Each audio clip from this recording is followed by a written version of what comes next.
Welcome to Forensic Check. I am Isa Ismaila. Before now, physical campaigns were the most common method to attract voters before the election.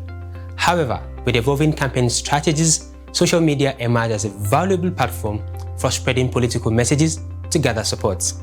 The interest shown by the youth in 2023 elections contributed to the amplification of political discourse on online platforms. Unfortunately, these discussions often contained hateful comments and posts which are capable of fostering division among the predominant ethnic groups. As the 2023 election results revealed both the winners and the losers, the outcome ushered an increased propagation of hate speech, ethnic profiling, and conspiracies eliciting support for the different groups of the political divide. False information and offensive discourse with the potential of threatening social harmony were widely shared on social media, further aggravating the already divided political climate. Now, let's look at how all this happened. The 2023 presidential election in Nigeria saw the All Progressive Congress (APC) win the presidency, but the loss of Lagos State, the stronghold of the president Bola Ahmed Tinubu, who is a Yoruba, to the candidate of the Labour Party Peter Obi, an Igbo, led to an increase in hate speech against the latter's tribe. The large number of Igbos as a minority tribe contributed to Obi's victory in the state, but the APC was determined to regain power through the gubernatorial race. To ensure victory in the gubernatorial election, where Babajide Sanwo-Olu of the APC and a Yoruba was seeking another term in office, the APC resorted to using social media to stir ethnic appeal and spread hate speech among the Igbos. The spread of hate speech on social media fueled ethnic profiling, creating a us versus them mentality. The Igbo community was portrayed as land grabbers who intended to hijack the affairs of the state. False claims that Igbos are a threat to the stability of Lagos State led to a campaign aimed at creating a divisive environment in the state. Using open source tools like Meltwater and social media analysis, we found a series of unpleasant posts on social media, including that of the former Special Assistant on Digital Communications to Muhammadu Buhari, Bashir Ahmad, urging the original inhabitants of Lagos State to vote for the incoming governor in the polls. The tweet by Bashir Ahmad garnered significant attention with 1.2 million views and a total social interaction of over 13,000. The proliferation of this hate speech further fueled ethnic profiling with false information and conspiracy theories that were widely disseminated across Nigeria's cyberspace. The presidential spokesperson of the APC campaign team, Bayo Onanuga, tweeted after the party's victory in Lagos gubernatorial election, expressing that the 2023 should mark the end of the interference of Igbo in Lagos politics. The tweet, which was highly divisive, attracted over 5 million views and a social interaction of about 12,000. The tweet's viral nature demonstrated that the impact it had on the public discourse and highlights the divisive sentiments it evoked. Another instance is that of Femi Fani-Kayode, who made a similar assertion through the threads of tweets, reinforcing why the Igbos are no longer welcomed in the city of Lagos. Amidst the unfolding situation of a manipulated image began circulating on Twitter, featuring an unidentified individual waving a Biafran flag. A reverse image search conducted on the picture revealed that the person holding the flag was superimposed onto the photograph of a bank in Lagos State. To extend the reach of this narrative, a coordinated hashtag, Defend Lagos, was employed to amplify its dissemination on Twitter. The widespread use of this hashtag aimed to propagate the notion that Igbos harbored ulterior motives for their involvement in the politics of Lagos. The hashtag garnered over 6,000 mentions on Twitter, experiencing a notable surge in the activity between the 5th and the 11th of March in 2023. To understand the dangers of hate speech and ethnic profiling, especially on the cyberspace, we have Dr. Farouk Bibi Farouk joining us, who is a lecturer with the Department of Political Science in the University of Abuja. Okay, so what are some of the dangers of hate speech? What do hate speech portray, especially on the cyberspace where people have access and freedom to say all sorts of things they like on social media?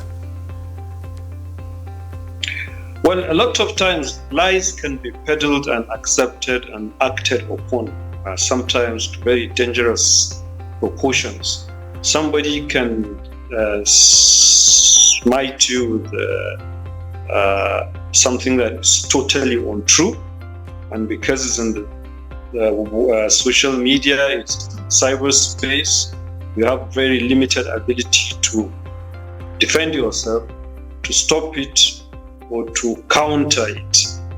And that could go a long way in tarnishing your image, to the extent that in some societies we could have some relatively mentally unstable people that could even decide to act violently on you or some of your family or your relations.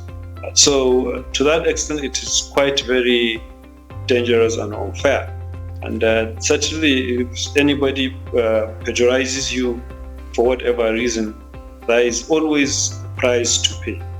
Even if you are able to reverse or counter the allegations or the information that have come out that are not true, it's not everybody that can have that information, even at that particular point in time.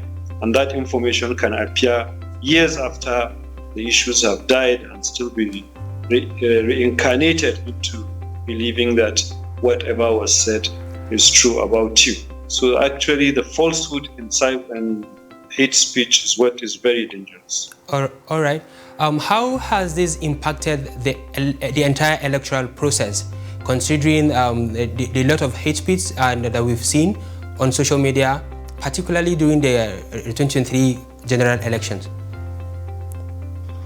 Well, in the 2023 general elections, one could say that for the principal actors, that's the candidates themselves, especially the presidential candidates, there was quite some element of maturity in their approach to addressing each other or addressing issues concerning each other.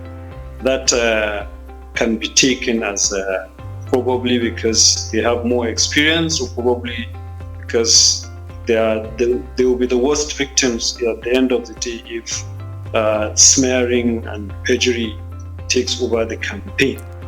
But one could say that in the middle cadre of this, that is, if we address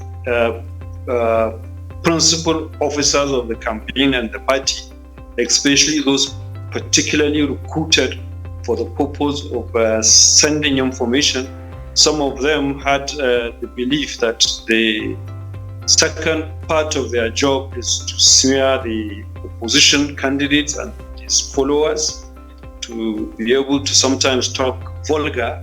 And I can give you examples of people like Fani Kayode, Bwala, and the former Minister of Employment, and a couple of them, to an extent, felt that they had to jack up and heighten up the emotions of followers and non-followers by talking sometimes unnecessarily vulgar, or you can see that the former Minister of Employment, son, was fined by the Supreme Court for taking issues about cyberspace, smearing and perjury probably, and hate speech to litigate in the Supreme Court, or in the court.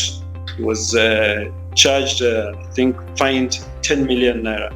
So at that level of the media cadre, really there is not much to be proud of.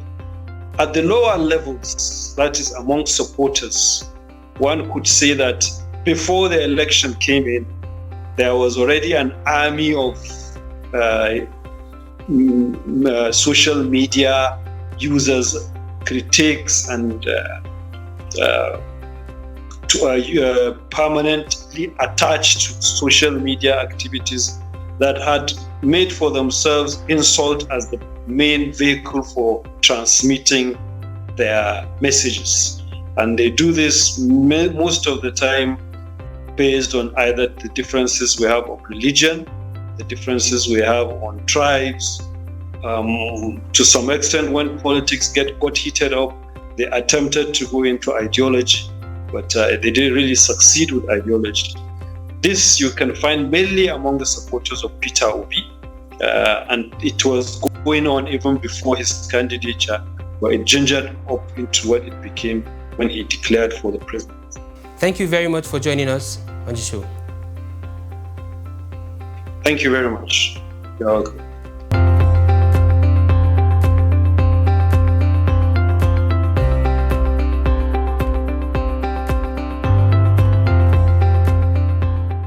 Subsequently, hashtags like Yoruba Jobs for Yoruba People started trending as a means to demand the removal of individuals who are not Yorubas from the jobs and deny them such opportunities. The hashtag received 13,000 mentions on Twitter, with a significant surge in the activity during the initial 2 days when the hashtag started trending. The incitement observed on social media later had offline consequences, when a market predominantly occupied by Igbo traders engulfed in flames 3 days after the presidential election.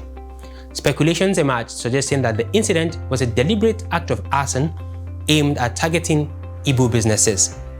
Unfortunately, certain netizens exploited the situation to spread baseless conspiracy theories online, claiming that there were plans to attack additional markets dominated by Igbo traders in the city.